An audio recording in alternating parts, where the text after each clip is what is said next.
Tonight's discussion will be on jazz music. The beginning, I will cover the beginning, some of the players of jazz music, and how it came to be as we know it today.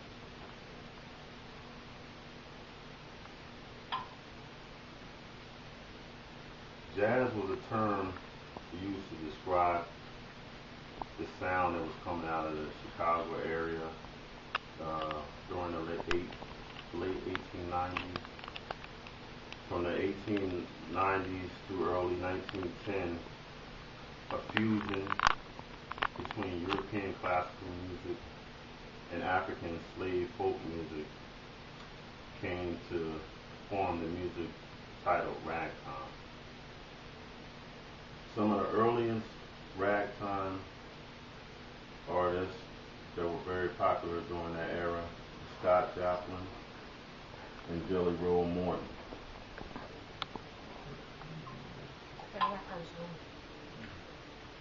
The next phase of music after the ragtime era came Dixieland.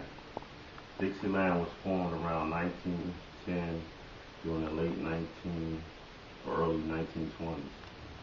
This type of music origin was again out of the South, and one of the original and most popular Dixieland bands was actually called the original Dixieland Band.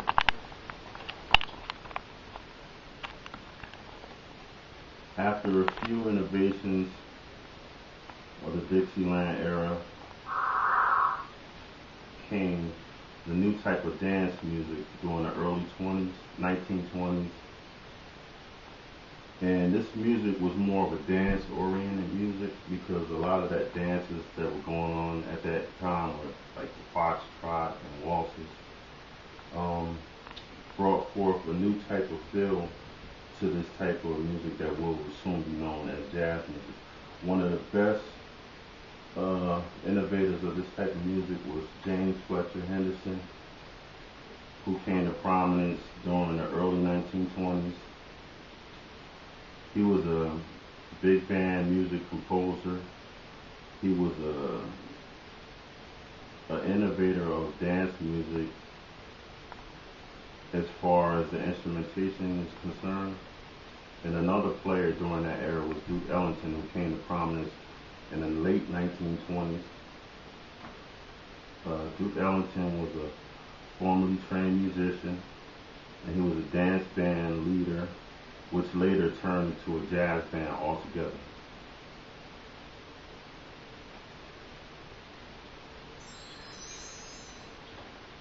During the mid-1930s, the dance band or the big beat or big swing era came to prominence with composers such as Benny Goodman and Count Basie. Benny Goodman was actually credited with pushing the big band era and the swing era into the mainstream. Prior to that, most of the bands played in local clubs, and they were big artists, but they weren't as big as when Benny Goodman came into prominence, because he actually brought forth the music to a new audience, broader audience, right?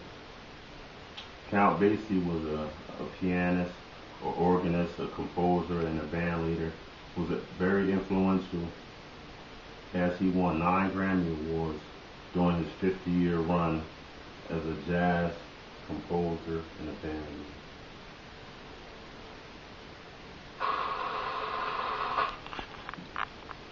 Other notable jazz musicians were such artists as Max Roach and Art Blakey.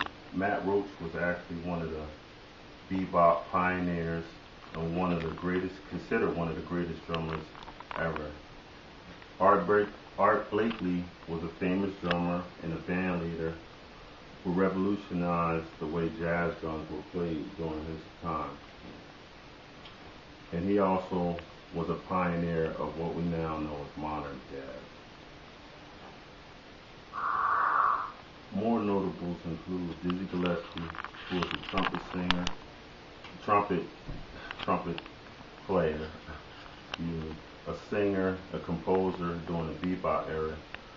Louis Armstrong, who was arguably one of the most important figures in American history, and was very influential as a jazz trumpet player. He actually was at the forefront of making jazz trumpet players and jazz solos, trumpet solos, a prominent part of jazz history. Other notable artists during that time were John Coltrane, who was a pioneer of hard bop, Miles Davis, who was a pioneer of bebop, hard bop, cool jazz, jazz fusion, and other types of jazz that's notable during his time here. Some more notables include Charlie Parker, who was nicknamed Bird, who was a saxophonist and was made being a hipster very famous. A hipster was a type of artist who had a certain style to him, had a certain swag, a certain, aura about him that people really took to and wanted to imitate, as did Thelonious Monk, who was another hipster and a bebopper. His intricate style, as they say, caused a lot of people to want to follow his music.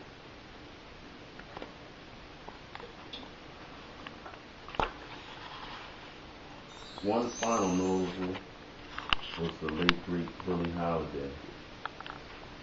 Billie Holiday, or Lady Day, as they like to call her, took a more deeper, personal approach to her sound.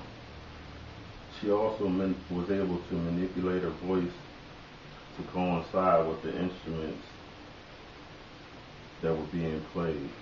Strange Fruit is considered one of the most important songs in music history, in which you can go to YouTube, or I'm sure you can find on other outlets on the internet. So, with that being said, that's the end of my presentation. Thank you for coming out. God bless you. Good night. Now we will have 2 questions to end this total. One question is, are you sure you remember, or are they fun? Big one. Who do you think is the best, or one of the best jazz musicians that will ever do it?